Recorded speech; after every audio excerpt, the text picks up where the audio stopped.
Bonjour à toutes et à tous. Merci de nous rejoindre pour notre nouveau numéro de Parlons Brexit.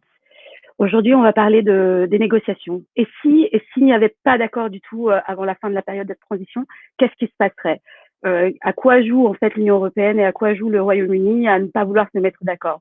Donc aujourd'hui, avec Eric, on va recevoir deux invités exceptionnels. D'ailleurs, Eric, je vous laisserai introduire nos deux invités.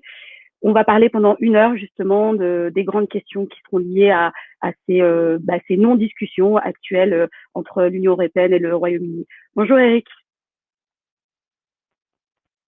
On va dire un mot de vous dans quelques instants, mais c'est vrai que ce qui est étonnant dans ce qui se passe en ce moment dans ce Brexit, eh bien, c'est que c'est en train de, par moment, on a presque l'impression que parler du Brexit, eh bien, c'est parler d'une parenthèse dans une actualité qui est bien plus tragique, qui est bien plus terrible pour nous, qui est bien sûr l'actualité du Covid. Pourquoi c'est une sorte de parenthèse? Eh bien, c'est parce qu'on a l'impression que pourtant, Dieu sait si les choses sont sérieuses, mais on a l'impression qu'elles ne le sont pas, de par les déclarations des uns des autres, de par les retours en arrière des uns des autres, de par les coups de menton, notamment de Boris Johnson. Eh bien, on a l'impression que ce Brexit, il n'en finit pas de ne pas avancer, et ce qui rend le dossier assez. Alors, je vous interrogerai là-dessus. J'aimerais savoir si c'est votre avis, mais c'est vrai que vu de l'extérieur, par les gens qui ne sont pas directement concernés, on a l'impression que ce Brexit, il tourne un petit peu à la farce. En tout cas, cet avant-Brexit, il tourne un petit peu à la farce. Je vais vous présenter rapidement donc avec nous. Alors moi, je vais dire en bas à droite de l'écran, mais si ça se trouve pour d'autres, ce sera en haut à gauche, donc j'en sais rien. Mais en tout cas, le monsieur qui a une chemise rouge, c'est Marc Roche. Marc Roche, qui est un confrère, journaliste. Vous êtes belge et vous êtes, ce qui ne vous empêche pas d'avoir une opinion très affirmée sur le Brexit, puisque vous avez écrit un bouquin là-dessus. On verra la couverture tout à l'heure. En tout cas, il a un titre qui est sans équivoque sur la manière dont vous appréhendez vous-même ce Brexit. Le Brexit va réussir, c'est le titre de votre bouquin, Marc Roche. Vous êtes correspondant donc du Point et vous êtes correspondant du journal belge Le Soir aussi. Merci d'être avec nous. Merci. Ce titre, le Brexit va réussir, on aura l'occasion de creuser. Vous dites toujours la même chose aujourd'hui, mercredi 28 octobre 2020, vous dites toujours la même chose avec la même conviction? Alors, le livre est sorti en septembre 2018. Entre-temps, il y a eu, bien sûr, le Covid, il y a eu aussi le fait qu'il y a un changement de gouvernement à Londres. Et néanmoins, à part le calendrier qui pourrait être changé dans mon analyse du succès du Brexit, les données fondamentales sont toujours là. Alors, je les rappelle, donc c'est pourquoi le Royaume-Uni va réussir sa sortie, parce qu'il y a le soft power, il y a le paradis fiscal, il y a l'acceptation des inégalités, il y a une société multiculturelle qui fonctionne, il y a le cheval de Troie des investissements chinois. Alors là, ça a un peu changé avec la querelle sur les télécommunications, mais néanmoins, il y a toujours là. Et puis, il y a surtout le fait que malgré l'incertitude, les investisseurs étrangers sont restés. Alors, dans l'industrie, ils ont gelé leurs projets, mais dans la City, il n'y a pas eu de délocalisation comme l'avaient prédit les partisans du maintien dans l'Union européenne. Donc, rien n'a changé, simplement, le calendrier de la réussite risque d'être un peu plus long à cause du Covid et de l'autre grande incertitude qui est de savoir s'il y aura un accord ou pas entre l'Union européenne et le Royaume-Uni. Et on va avoir 1 heure pour en parler. Philippe Marlière, merci d'être avec nous. Vous êtes politologue, donc regard peut-être un peu plus politique sur ce Brexit et sur ce qui se passe en ce moment. Oui, bonjour. Je crois que effectivement, j'aimerais partager l'optimisme de Marc sur la réussite du Brexit.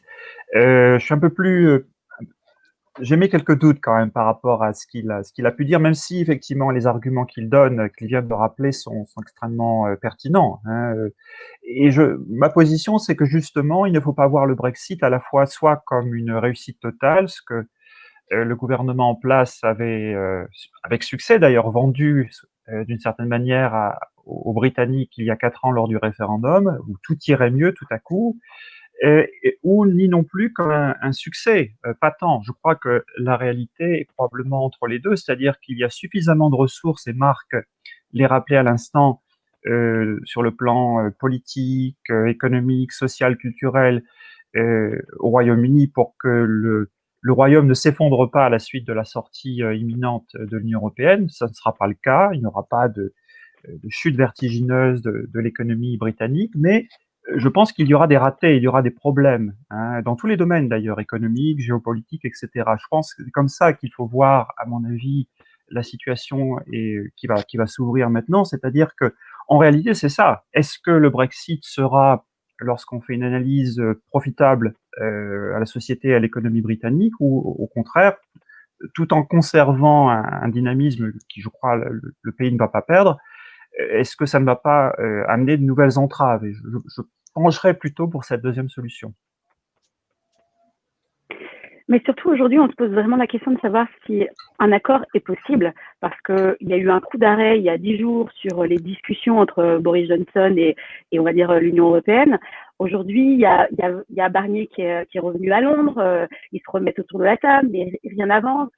Il y avait cette deadline, et puis finalement, on a quoi, deux mois en fait de la sortie de la fin de la période de transition. Donc, est-ce que vous, en tant qu'expert, analyste, est-ce que vous croyez vraiment qu'il est possible de trouver un accord avant le 31 décembre 2020? Philippe, par exemple, est-ce que vous avez votre avis là-dessus tranché, ou est-ce que vous attendez de voir ce qui va se passer encore dans les prochains jours? Mon avis est tranché, il y aura un accord. D'abord, je crois que sur tous les grands sujets, tout est bouclé. Il reste 3 grands obstacles et ils ne sont pas insurmontables, mais qui sont substantiels. Le premier, c'est bien sûr la pêche. Enfin, 0,15% du PIB britannique, c'est la pêche. Et si le lobby pêcheur est important pour Boris Johnson, dans cette espèce d'équilibre avec le risque d'une sortie sans accord qui serait vraiment préjudiciable à l'économie britannique, la pêche pourrait être sacrifiée avec des concessions de part et d'autre. Du côté britannique, on accepterait une plus grande quote-part donnée aux 8 pays parmi les 27 qui sont concernés par la pêche dans les eaux britanniques. Et du côté européen, on reconnaîtrait la souveraineté britannique sur les eaux territoriales de pêche. Je crois qu'il y a une possibilité d'accord là. Sur les aides publiques, qui est la deuxième grande pierre d'achoppement, Londres estime que ça ne sert à rien un retour à la souveraineté nationale si Boris Johnson ne peut pas réaliser son grand rêve, qui est d'attirer les grandes entreprises de high-tech, essentiellement américaines, mais également des pays émergents, au Royaume-Uni par des incitants fiscaux sans contrôle de Bruxelles. Là, il y a, à mon avis, également une possibilité d'accord qui va être beaucoup plus compliquée parce que Bruxelles ne veut pas d'entrave au marché unique, ne veut pas cette naissance à ses portes d'une espèce de Singapour sur Tamise totalement déréglementé, mais la City est déjà un paradis fiscal, la City est déjà quasiment totalement déréglementée, donc ça ne changera pas beaucoup à mon avis. Le troisième sujet qui est lié aux deux autres, qui est l'Irlande du Nord, là, à nouveau, les Britanniques, puisque le gouvernement conservateur n'est plus lié aux unionistes protestants, à l'inverse de ce qu'était Theresa May, et que par ailleurs, il y a un sentiment quand même favorable à la réunification à terme avec la montée de la démographie catholique, je ne pense pas que ce soit un grand obstacle dans l'esprit de beaucoup de Britanniques. L'Irlande du Nord est déjà neutralisée et on se dirige peut-être vers une solution telle Andorre avec double contrôle à la fois de Dublin et de Londres. Donc moi, je ne vois aucun obstacle infranchissable. D'autant plus que le temps presse et que les négociations européennes sont d'autant plus efficaces que le temps presse. Et du coup, vous, Philippe, qui avec votre point de vue de politologue, alors Marc vient d'exposer des choses très techniques, mais est-ce qu'il n'y a pas une sorte de jeu de pouvoir aussi politique? C'est-à-dire que Boris Johnson veut aussi montrer les muscles. Et est-ce que concrètement, et puis Michel Barnier qui est en face et qui veut pas non plus lâcher le morceau, comme dirait l'autre, est-ce que politiquement c'est possible de trouver un accord au-delà des contraintes économiques, de frontières, etc. Oui, je suis d'accord avec, encore une fois, avec Marc lorsqu'il dit que les trois grands dossiers où il y a actuellement, il semble y avoir des divergences profondes, hein, quasiment insurmontables, il les a rappelés, la pêche, les aides publiques et la question du statut de l'Irlande du Nord, qui sont trois dossiers importants, surtout notamment la question des aides publiques et l'Irlande du Nord. La pêche, effectivement, étant une activité peu importante, mais qui semble revêtir un aspect très sentimental, très émotif, très fort. Donc, il y a de la tension autour de ça. Je crois qu'il y a deux choses qui sont faites. La première, et c'est une chose que vous disiez dans votre introduction et qui est vraie, c'est que on s'étonne du temps perdu au cours de ces négociations. Hein. Il y a eu quand même le référendum, il y a 4 ans, les négociations ont commencé il y a plus d'1 an, et on s'étonne effectivement de tout ce temps qui a été perdu dans l'inaction, dans des postures de part et d'autre, plutôt du côté britannique, il faut le dire quand même, où effectivement rien ne se fait et le temps est perdu et on se dit effectivement ce temps-là ne sera pas rattrapable. Marc a raison, ça c'est le propre des négociations au niveau européen. On peut tout à coup débloquer une situation qui semble inextricable en quelques jours, voire en quelques heures. Pourquoi? Parce qu'en réalité, ce qu'on présente comme des points d'achoppement, des points de blocage, il y a eu des avancées, il y a eu des accords. Simplement, ils ne sont pas totalement entérinés et il suffit d'une dernière discussion, une dernière négociation pour que finalement on trouve un accord. Donc de ce point de vue-là, je suis d'accord avec lui. Je crois que la question qui subsistera, c'est par rapport aux accords de libre-échange, hein, les accords commerciaux qui sont quand même qui vont reconfigurer de façon importante les relations entre l'Union européenne et le Royaume-Uni. Quel sera le statut? Et ça, c'est pas encore très clair. Est-ce que ce sera un accord de libre-échange avec, par exemple, on réduira ou on supprimera les droits de douane, jusqu'à quel point? On parlait de l'exemple des accords signés entre l'Union européenne et le Canada, par exemple, qui semblaient offrir un format assez souple et intéressant où le Royaume-Uni aurait accès avec des droits de douane réduits ou supprimés dans certains domaines au marché européen et vice-versa. On n'en est pas encore là.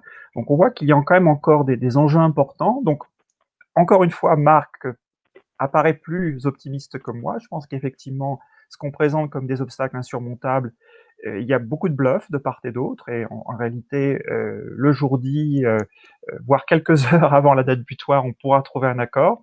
Mais néanmoins, il y a quand même encore des questions lourdes. Hein. Comment les deux parties vont, vont faire du commerce après? Comment les économies vont interagir? Et ça, il y a encore beaucoup de points à planir. Et c'est quand même important, hein, parce que c'est là où on pourra finalement tirer les premières conclusions sur ce qu'a été le Brexit. Est-ce que ça a été positif ou au contraire, est-ce que ça a plutôt porté un coup à l'économie britannique et peut-être aussi aux économies européennes?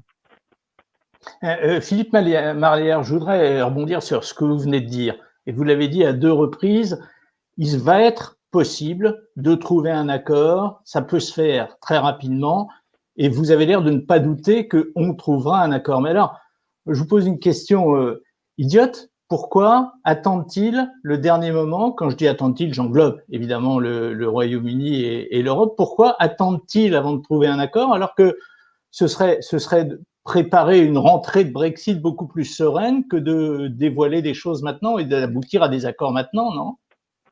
Oui, bonne question en effet, et je crois qu'il est difficile d'y apporter une réponse tranchée parce que ça autant avoir, voire plus avoir avec des jeux de posture, je dirais, politiques, notamment le fait aussi que vous avez affaire à un gouvernement conservateur très particulier avec un Premier ministre, Boris Johnson, qui a finalement une façon d'agir sur la scène internationale, mais aussi qui est un Premier ministre très particulier parmi les premiers ministres conservateurs, qui a gagné un référendum finalement sur une plateforme qu'on pourrait qualifier dans une large part assez mensongère, ou en tout cas à tout le moins qui avait présenté le Brexit comme un nouvel Eldorado lorsqu'il ne sera vraisemblablement pas le cas.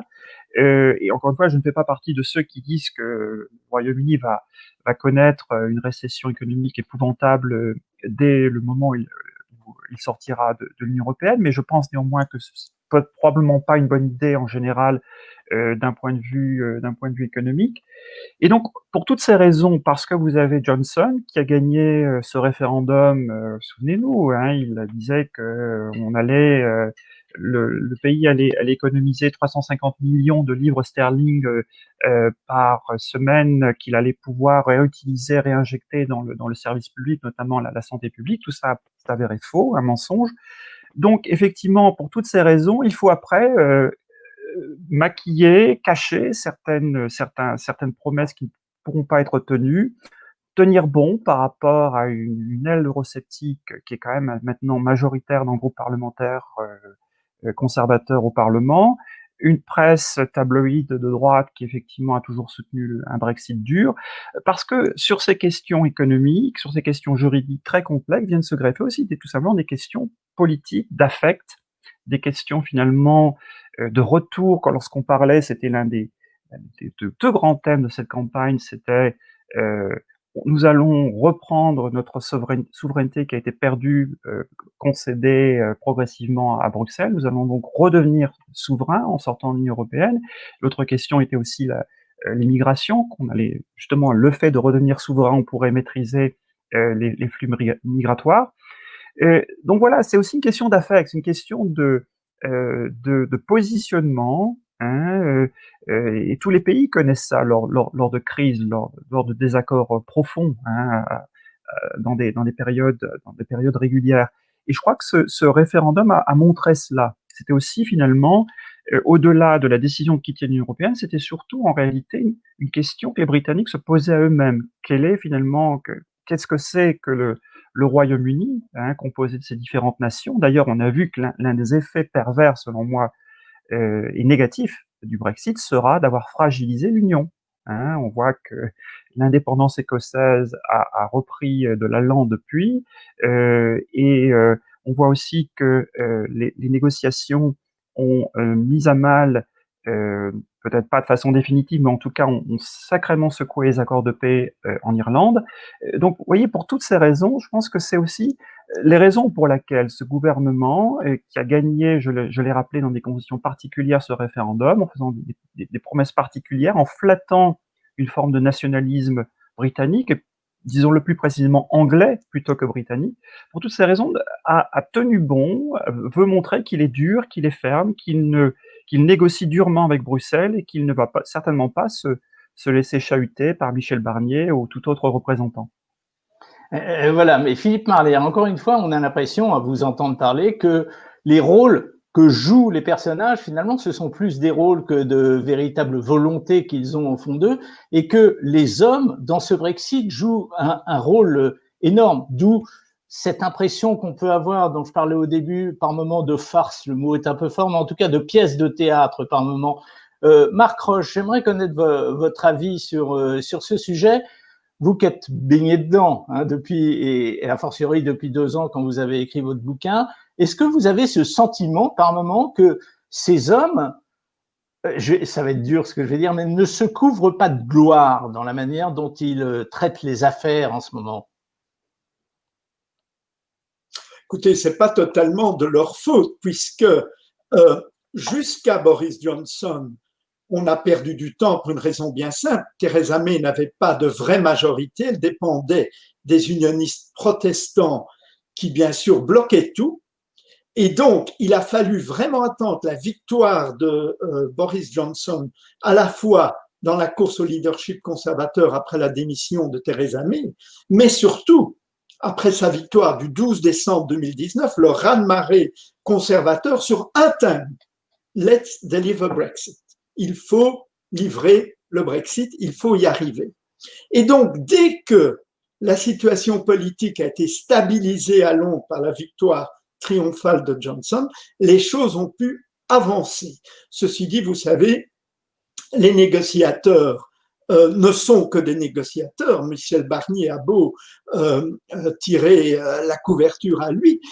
En fin de compte, ce qui dépend, c'est l'avis des 27 gouvernements et l'avis du Premier ministre ici. Ils ne font que négocier.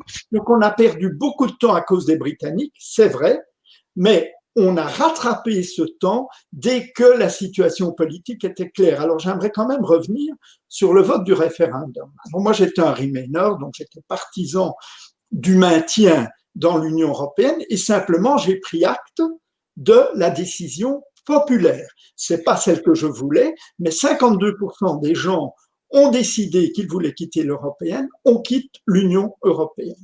Et donc, les mensonges, les postures lors du référendum ont été certes plus importantes du côté des leavers, mais néanmoins, il y a eu autant de mensonges, notamment le projet Peur, qui a été un échec total, de dire que si l'Angleterre sortait, ce sera le cataclysme, a également échoué. Donc, il faut tourner la page sur le référendum. Les Labour ont gagné, et ils ont gagné avec 4% différents, bien différents de ce qui s'est passé au Québec où il y avait moins de 1% entre indépendantistes et anti-indépendantistes. C'est une majorité importante. Alors on me dit oui, mais il fallait mettre à 60%, à 65%, 70% la barre. Bon, Cameron, qui est à l'origine de tous les maux de cette affaire, l'a mise à 50 et puis c'est tout. Donc pour moi, le Brexit est une réalité, c'est une volonté populaire. Et ce fut l'argument avec que je me suis disputé sans cesse avec les Remainers auxquels j'appartenais, parce que pour moi, ce qui était essentiel, c'était respecter le vote.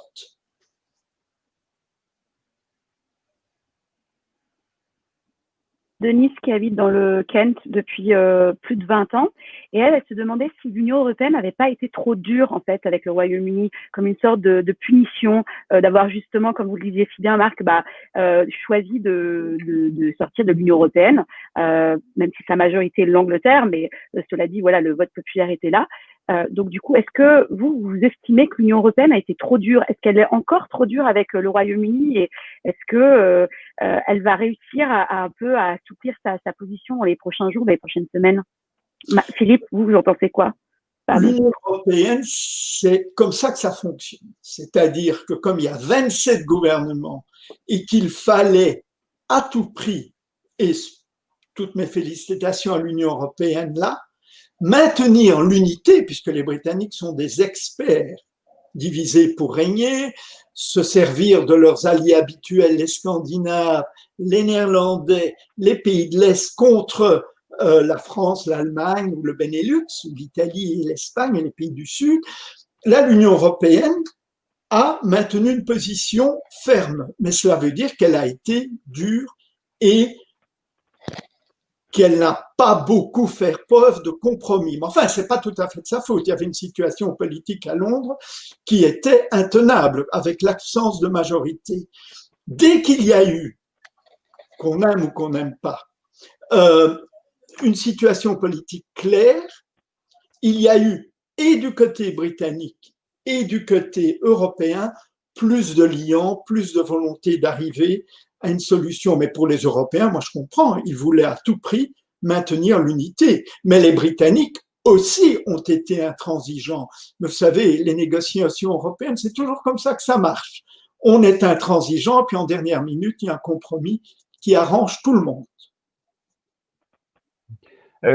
Pour prolonger ce point, je dirais que est-ce que l'Union européenne a été trop dure? Je pense qu'elle a été avant tout disciplinée, et ça, c'était pas donné à l'avance d'être disciplinée. 27 États qui se sont finalement rangés derrière leur négociateur en chef, qui avant tout, on le voit très bien, est leur représentant. C'était pas quelqu'un qui prend des décisions seul. Il est le représentant de 27 nations. Et c'est assez remarquable d'ailleurs de voir à quel point cette unité a perduré jusqu'à maintenant, hein. Moi, je m'attendais à ce qu'il y ait des tiraillements, ou s'il y en a eu, en tout cas, ils n'ont pas été publics outre mesure. Et ça, je crois que c'est plutôt dans l'Union européenne, qui est souvent critiquée d'ailleurs pour manquer d'unité et de savoir-faire collectif, eh bien, montrait là, au contraire, qu'elle savait tenir une unité sur un sujet aussi important.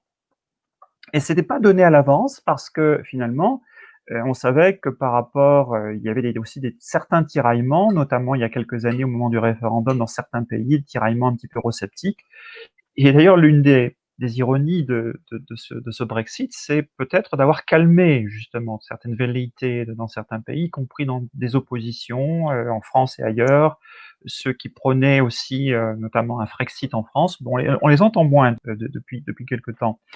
Euh, je dirais, est-ce que l'Union européenne a été trop dure? Je crois que peut-être a-t-elle été dure, mais pouvait-il en être autrement? Je pense que c'est comme ça qu'il faut le voir, et je dirais non, parce que les enjeux étaient immenses pour l'Union européenne. C'était la première fois qu'un État, notamment quittait l'Union européenne et après un référendum, et dans quelles conditions, et quel pays? Le Royaume-Uni, donc l'une des principales économies de la zone européenne, de la communauté. Et aussi, vous aviez quand même différents gouvernements conservateurs qui auraient aimé, on l'a vu au fil des négociations, finalement, avoir le beurre et l'argent du beurre, c'est-à-dire pouvoir à la fois négocier une sortie tout en conservant un accès au marché européen à faible coût du point de vue, c'est-à-dire sortir pour pouvoir finalement obtenir une plus grande liberté de manœuvre sur le plan commercial, sur le plan de certaines contraintes en termes de juridiction européenne, etc., mais sans en avoir les contreparties, hein, qui étaient d'avoir. Et justement, c'est là où encore actuellement les termes du débat et des négociations achoppent, c'est justement sur la question d'un accord de libre-échange, hein, dans quelle mesure il va se faire, parce qu'on voit très bien que l'Union européenne ne peut pas accepter, encore une fois, que le Royaume-Uni s'en aille, se retire du jeu, tout en continuant à avoir quasiment le même accès, c'est-à-dire aux mêmes avantages économiques, juridiques, au Royaume-Uni, donc sans coût. Voilà ce qu'a été l'enjeu et pourquoi finalement ils ont tenu bon, et je crois que c'était de bonne guerre. Je crois qu'à la place s'il n'y avait pas eu cela, je crois qu'au contraire, ça aurait pu donner certaines idées à d'autres pays européens membres, et peut-être aujourd'hui nous en serions à d'autres référendums, d'autres sorties de pays européens. Ça n'a pas été le cas. Je crois qu'il n'y aura pas avant longtemps de nouveaux référendums en Europe pour une autre sortie. Justement, je voudrais que vous continuiez un petit peu là-dessus, Philippe. J'avais une question qui relevait, vu que vous parliez de l'unité de l'Union européenne et une véritable unité qui s'est révélée pendant ce Brexit, mais est-ce qu'elle est vraiment prête, cette Union européenne, à partir sans deal en fait sur la table? Parce qu'on peut être unis dans l'adversité, mais après, est-ce que économiquement, on peut être prêt à ne pas céder en fait aux caprices entre guillemets du Royaume-Uni? Est-ce que l'Union européenne est prête à une sortie sans accord? Je dirais plutôt non, personne n'est prêt. Est-ce que le Royaume-Uni est prêt à sortir sans accord? Non plus, je crois. Je crois que après, on verra si ça se fait. Je crois que c'est ça la vraie question. Mais comme, encore une fois, je rejoins Marc en disant il y aura probablement un accord, même si c'est un accord au rabais, il y aura un accord sur des intérêts économiques vitaux, de circulation des personnes, des biens, des services, qui feront que finalement, ne serait-ce que le Royaume-Uni doit continuer à être ravitaillé, et aussi à pouvoir faire du business avec le continent. Et je crois que il en va de même pour l'Union européenne. Alors, s'il n'y a pas d'accord, qu'est-ce qui se passera? Je crois que les deux parties s'en remettront, simplement, ils en paieront le prix, hein. Je crois que c'est ça. Encore une fois, ce n'est pas une question de vie ou de mort, c'est plutôt une question des coûts, hein, en termes de, euh, en termes de points de PIB, en termes de richesse peut-être perdue inutilement, en termes d'opportunités de faire du commerce, en termes aussi pas simplement des questions économiques, d'échanges. Moi, je suis universitaire. Et nous arrivons donc à quelques mois de la sortie de l'Union européenne. Et il y a ces accords merveilleux qui existent dans l'Union européenne, qui s'appellent Erasmus, qui permettent aux étudiants membres d'un pays de l'Union européenne de venir faire des études dans des conditions favorables et d'être accueillis dans une université européenne. Moi, je reçois à Londres, dans mon université, beaucoup d'étudiants européens. Et on ne sait donc le Royaume-Uni va perdre en théorie ces accords Erasmus. Qu'est-ce qui va les remplacer? Est-ce que ça veut dire que du jour au lendemain, nous ne pourrons plus moi-même envoyer mes étudiants étudier à l'étranger une année et recevoir des étudiants continentaux? Encore une fois, c'est un bon exemple parce que je crois que la réalité sera entre les deux. S'il n'y a pas effectivement d'accord Erasmus, on trouvera autre chose. Mais encore une fois, il y aura un coût à ça. Peut-être que ça reviendra plus cher, que ça sera plus compliqué, ça nous nécessitera plus de travail pour monter ces accords avec les universités qui participeront aux échanges. Vous voyez, c'est un peu ça. C'est encore une fois, c'est le coût financier, économique, mais aussi le coût en termes finalement d'échanges. Hein. Les échanges ne sont pas simplement économiques, ils sont aussi culturels, ils sont humains.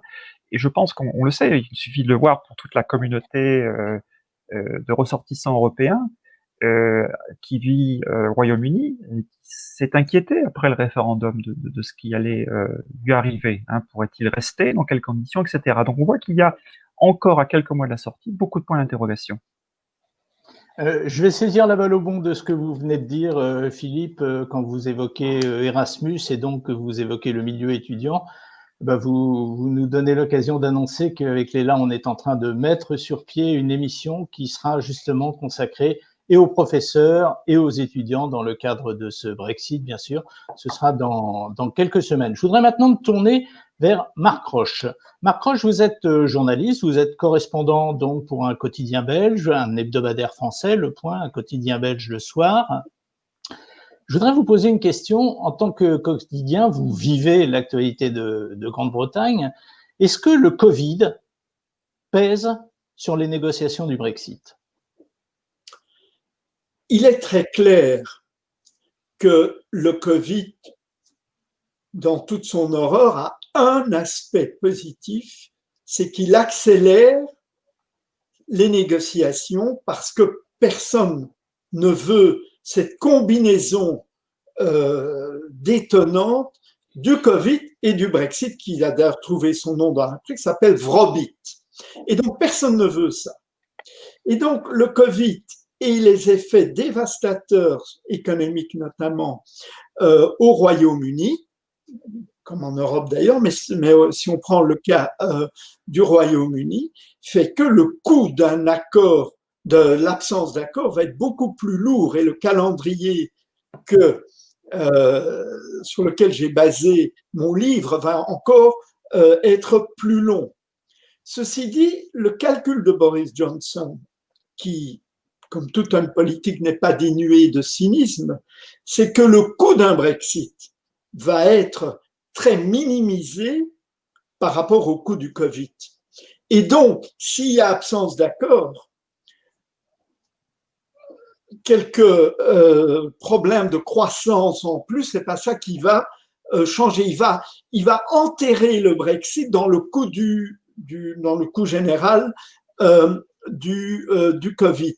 Donc, pour les Britanniques, au moins, s'il n'y a pas d'accord, et moi je pense à nouveau qu'il y aura un accord et que le Covid accélère la chance de cet accord et augmente la chance de cet accord, s'il n'y a pas d'accord, eh bien il va enterrer ça. Et on oublie trop souvent que dans l'esprit de Boris Johnson, qui a toujours détesté l'Union européenne et a toujours estimé que le Royaume-Uni avait une vocation planétaire, il y a toujours cet espoir en cas d'accord avec l'Union européenne, en cas, de désaccord avec l'Union européenne et d'une sortie brutale, eh bien, qui pourra se tourner ailleurs.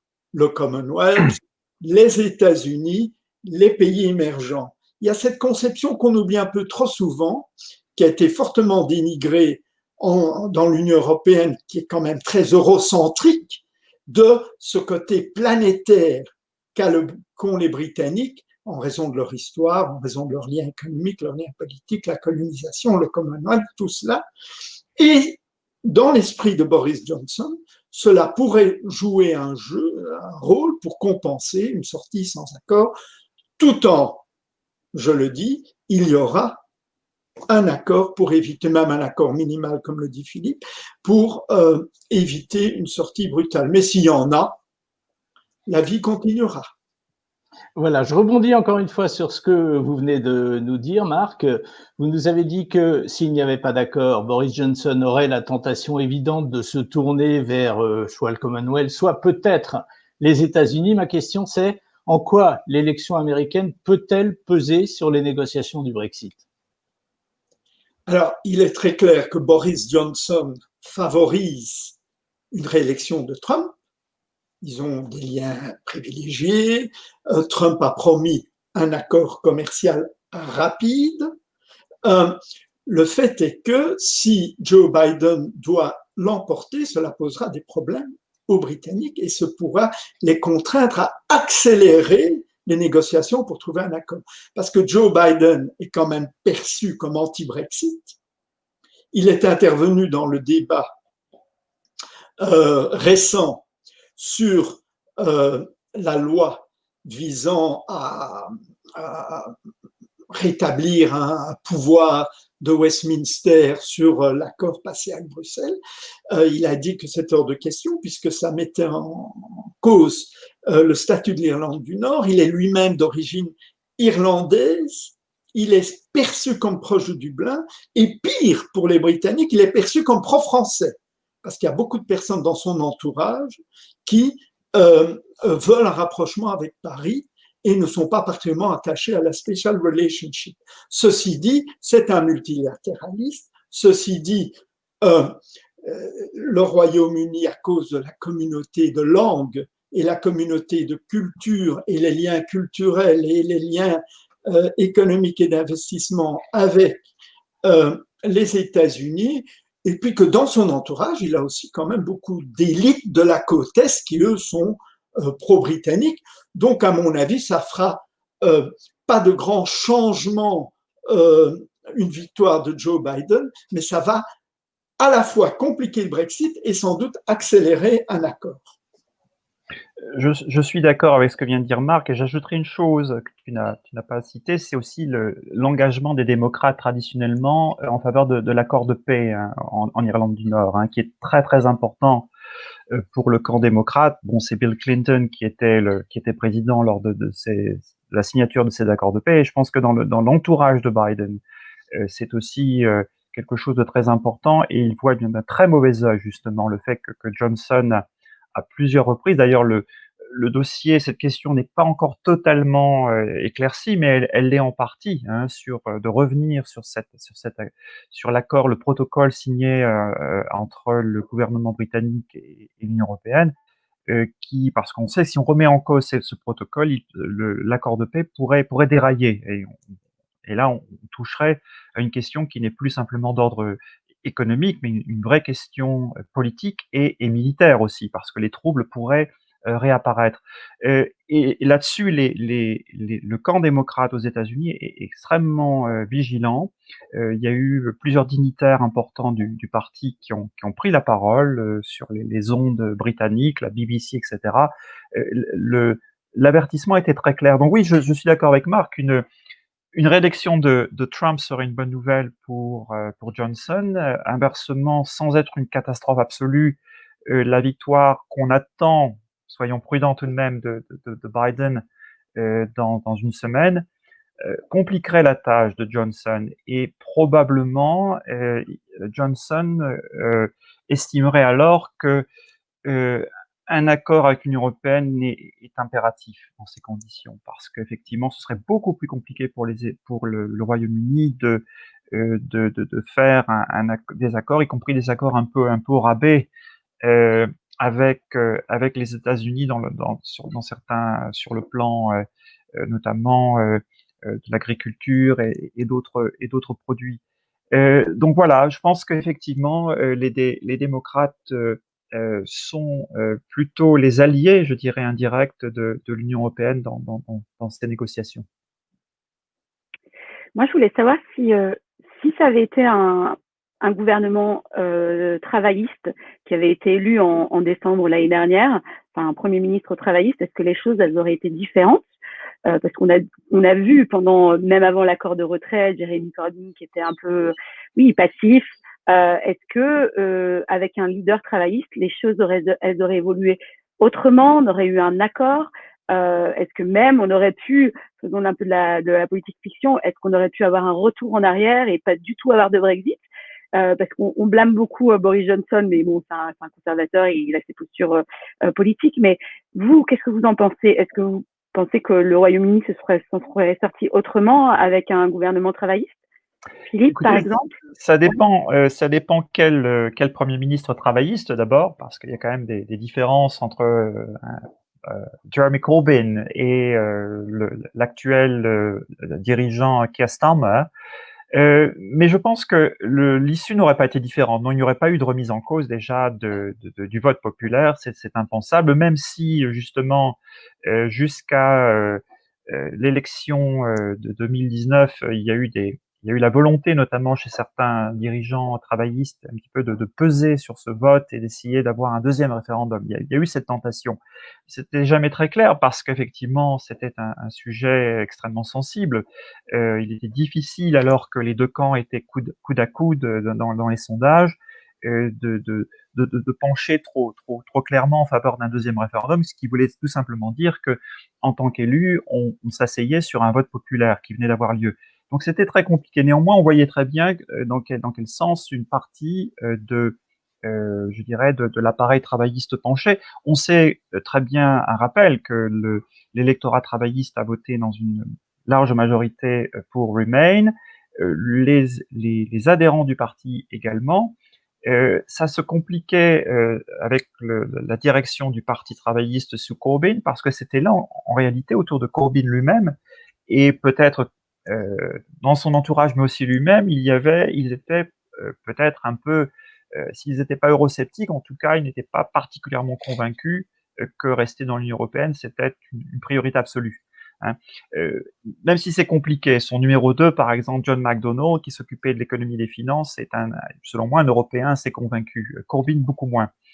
Donc ça aurait dépendu de qui, mais Keir Starmer l'a dit, c'est le dirigeant actuel, il l'a dit très clairement maintenant, il n'y aura pas de remise en cause du vote populaire, et nous sommes là maintenant dans l'Union européenne, nous allons sortir de l'Union européenne, nous entérinons ça, et nous ne reviendrons pas dans l'Union européenne avant longtemps. Il l'a dit. Donc on sait effectivement ce qu'ils auraient voulu, ne pas sortir, mais personne ne revient sur ce vote. Alors maintenant, s'il y avait eu une victoire en 2019, qu'est-ce qui serait arrivé? Je pense qu'effectivement, les négociations auraient été peut-être plus directes, plus constructives, plus faciles des deux côtés. Parce que tout simplement, il y aurait eu du côté travailliste la volonté d'aboutir à des négociations, notamment sur un mieux-disant social, sanitaire. C'était des questions toujours très importantes pour les travaillistes qui sont pas très, qui n'apparaissent pas de façon très prominente du côté conservateur actuellement, mais ils auraient mis l'accent là-dessus en disant voilà, nous sortons, mais nous n'allons pas s'aborder certains droits sociaux, sanitaires que l'Union européenne a donnés à nos travailleurs et aux Britanniques en général. Donc voilà aurait été selon moi la différence entre un gouvernement travailliste et le gouvernement actuel. Marc Roche, Léla l'a abordé très brièvement. Je vais revenir dessus parce que moi, j'ai lu des papiers où des gens influents dans ces négociations pour le Brexit, sous couvert d'anonymat évidemment, disaient que peut-être le Brexit, une fois entré en vigueur, ferait long feu. Il y a des gens qui disent ça, ou c'est les journalistes. C'est Tony Blair, ça, c'est tout cet entourage de Remainers indécrottables qui n'ont toujours pas accepté la volonté populaire qui est de quitter et qui sont quand même un groupe très isolé parce qu'il y a eu énormément de publicité autour des partisans d'un deuxième référendum. Ils sont nulle part. Lors des élections, ils ont été tous éliminés.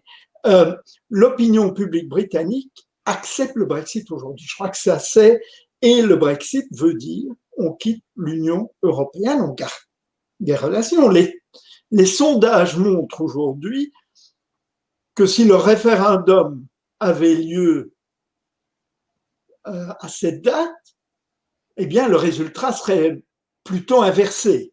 Bon, le référendum, on ne va pas faire comme les Irlandais et rejouer le référendum jusqu'au moment où on a un bon résultat. Non, non, on a le Brexit. J'aimerais aussi dire quand même, et on y reviendra pas, j'aimerais quand même dire à Philippe qu'une partie non négligeable de l'électorat travailliste a voté pour le Brexit. Toutes les circonscriptions du nord de l'Angleterre, beaucoup ont voté pour le Brexit. La preuve en est, c'est que beaucoup ont voté pour Boris Johnson lors de l'élection législative. Cela veut dire que dans l'électorat ouvrier, moins éduqué, petite classe moyenne, traditionnellement travailliste du Nord, le discours de Corbyn, quand on le comprenait, n'est pas passé et que Boris Johnson, finalement, a réussi à capter cet électorat sur le thème du Brexit. Donc, il est hors de question, je pense, de revenir à la situation antérieure une fois que le Royaume-Uni quittera l'Union européenne au 31 décembre. D'abord, le référendum ne se passera plus. Je crois que ça guérit les Britanniques de l'idée du référendum. Mais surtout, je pense que tout le monde va aller de l'avant aujourd'hui d'un Royaume-Uni lié à l'Union européenne, mais qui poursuit sa propre destinée. On vous a entendu, Marc. Néanmoins, je vais me retourner vers Philippe. Le Brexit, donc, Marc, vous venez de nous le dire, aura lieu, quoi qu'en disent certains, mais au-delà de ça, ce qui frappe, c'est que ça s'appelle donc de l'intox, ce qu'on peut lire dans des papiers comme celui-là, en disant que peut-être le Brexit n'aurait pas lieu ou ferait long feu, en tout cas. Philippe, dans cette période qu'on vit, il y a un intox énorme qui est fait par des gens qui sont pas forcément partie prenante dans la négociation, qui en sont observateurs, non? Est-ce que vous le ressentez, vous, au quotidien, dans le suivi de ces négociations? Oui, il y a un intox, c'est effectivement un sujet, ce type de sujet qui crispe, qui polarise, qui divise, hein, entre ceux qui veulent, et je crois que c'est assez fascinant, c'est que 4 ans après le vote, dans certains cas, effectivement, les opinions restent très tranchées. Maintenant, c'est comme tout sujet, je crois qu'on peut prendre tous les pays, chaque pays a ses propres guerres intestines et internes, et on peut voir que finalement, une large majorité de la population maintenant est passée au-delà de la question, je crois. Bon, maintenant, il y a la Covid, il y a d'autres problèmes, les problèmes maintenant de soucis pour l'emploi, pour sa santé, pour l'éducation des enfants. Bon, on est passé à autre chose. Il y a eu aussi une élection générale entre-temps. Mais effectivement, lorsqu'on regarde certaines poches de l'opinion, c'est probablement comme toujours exacerbé, notamment sur les réseaux sociaux, pour ceux qui y sont, notamment Twitter. Il y a certains opinion makers, journalistes, universitaires, personnels politiques qui sont encore à couteau tiré sur cette question. Mais ce qui a quand même changé, je pense que l'élection de 2019 a finalement tracé un trait, hein, et il y a un après-avant débat, parce que jusqu'à cette élection, on pouvait encore imaginer qu'une victoire travailliste pourrait redistribuer les cartes, hein, dans un sens où il y aurait même peut-être un deuxième référendum. Moi, je l'ai cru à un certain moment, qu'un deuxième référendum pourrait être possible, même si, a posteriori, on se rend compte que qu'on aime ou qu'on n'aime pas le résultat de ce vote, il y a eu un vote populaire et il faut, dans ces cas-là, l'accepter. Marc rappelait le précédent irlandais il y a quelques années. On avait fait revoter, je crois, jusqu'à 3 fois les Irlandais, jusqu'à avoir le résultat qui satisfaisait l'Union européenne. C'est effectivement assez douteux d'un point de vue démocratique, une telle pratique. Donc, je crois qu'il y a une lassitude, les gens sont passés au-delà. Et dernier point, effectivement, s'il y avait l'ironie, c'est que on accepte le résultat, plus personne ne le remet en cause, mais s'il y avait un vote aujourd'hui, on s'aperçoit que le vote Remain gagnerait.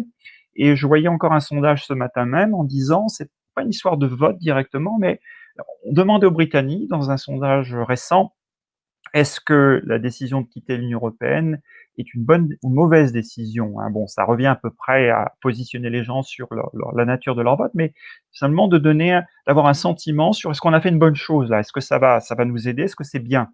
Est-ce que c'est positif ou négatif? Et je crois que c'était du 58-42 négatif. C'est une mauvaise idée. Donc, le paradoxe c'est celui-là, c'est qu'on a finalement, tout le monde accepte, tous les acteurs acceptent, à l'exception de certaines poches de résistance, mais qui sont finalement très mineures dans le pays. Tout le monde accepte le verdict de 2016.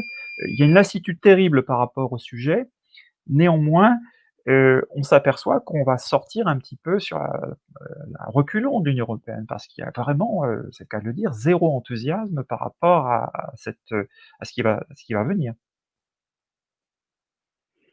Merci. Moi, je voulais poser une question parce que je sais que Marc, vous l'aviez abordé dans votre livre Le Brexit va réussir.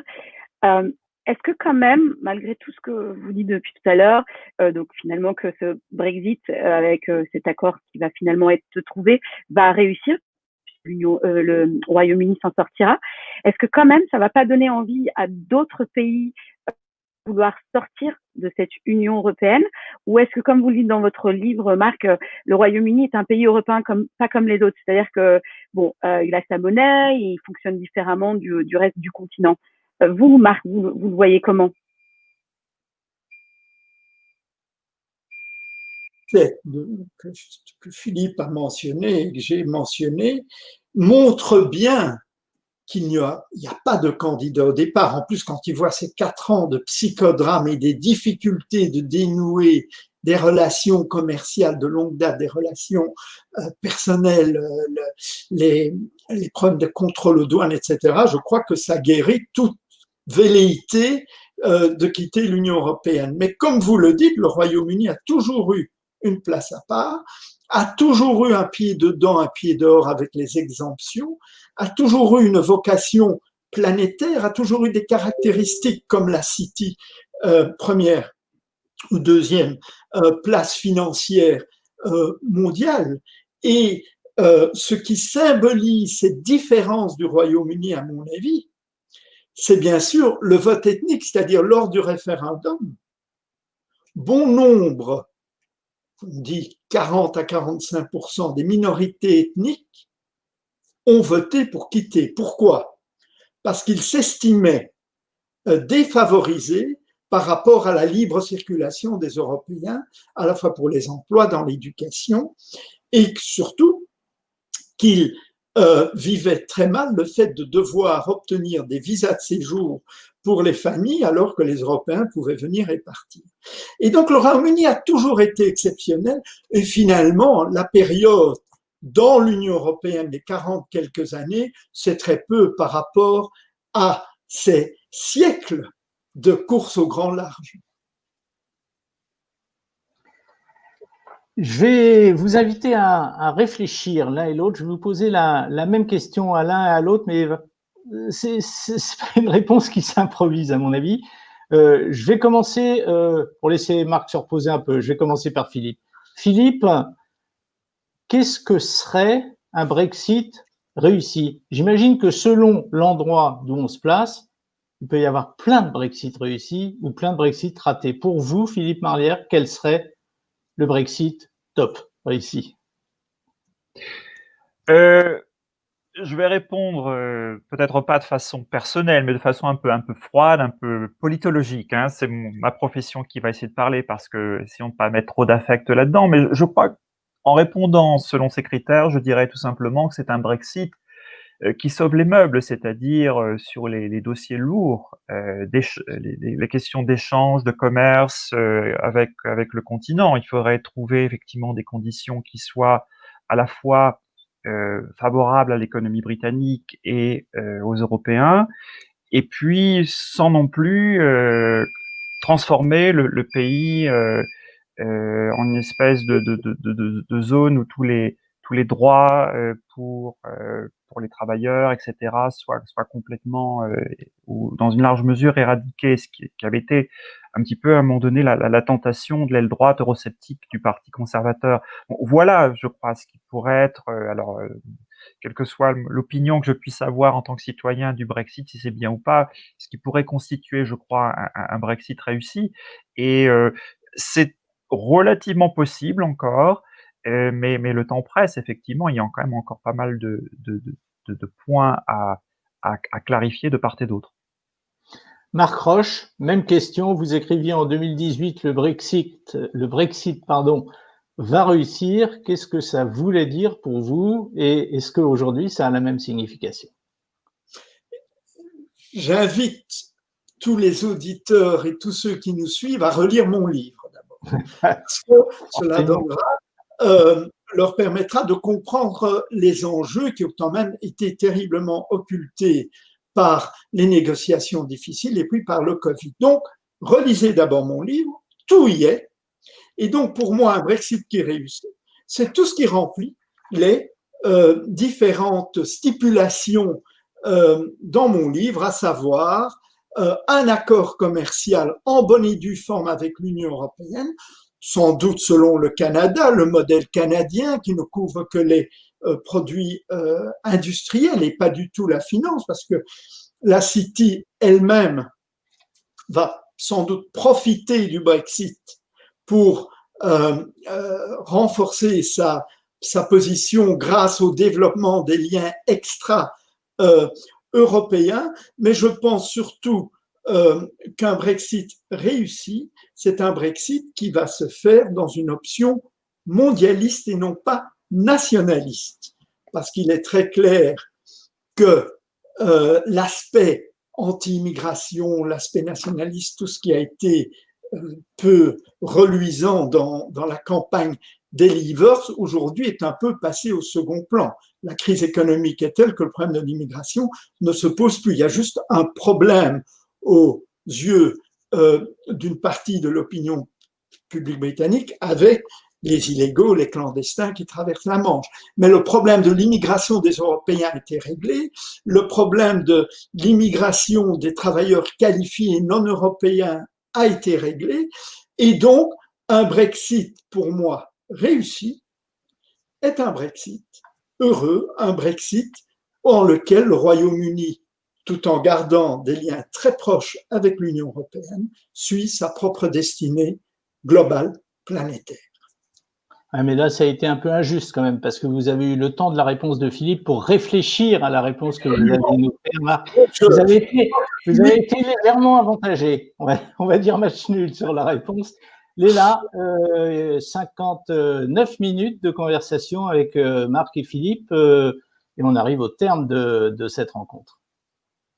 Oui, ce qui est sûr, c'est que c'était une discussion passionnante. Bon, les prochains jours, les prochaines semaines vont nous dire si vous aviez raison, si un accord va finir par arriver sur la table. Mais en tout cas, merci d'avoir participé, d'avoir donné votre expertise, votre point de vue, chacun par rapport à vos champs de compétences. Et on remercie nos téléspectateurs et nos auditeurs, nos auditeurs, et pour parler à nouveau de Brexit. Oui, elle a du mal à Internet. L'Internet de Léla a du mal à la fin. Juste un petit mot, parce qu'il faut pas hésiter à se faire du bien. Vous savez que nous, dans cette émission, on aborde tous les sujets qui peuvent être soumis au Brexit. La semaine prochaine, on parlera dans cette même émission d'immobilier. Et Dieu sait si c'est un sujet qui, pour les Français qui habitent à Londres ou pour les Français qui veulent quitter Londres, est un véritable sujet. On sera avec Léla, même jour, mercredi prochain, à la même heure, 17h. Merci Philippe, merci Marc. On a été ravis de passer cette heure avec vous. Voilà. Merci de même, merci à tout le monde. Et puis enchanté d'avoir eu cette conversation et d'avoir revu Marc aussi, ça faisait un moment. Voilà. Sur le même sujet. Oui. C'est important que vous écoutiez l'émission sur l'immobilier la semaine prochaine. Si vous avez des projets dans ce domaine, vous aurez tout ce qu'il vous faut. Voilà, merci d'avoir été avec nous, merci Léla, et à la semaine prochaine. Salut à tous. Merci, bye bye.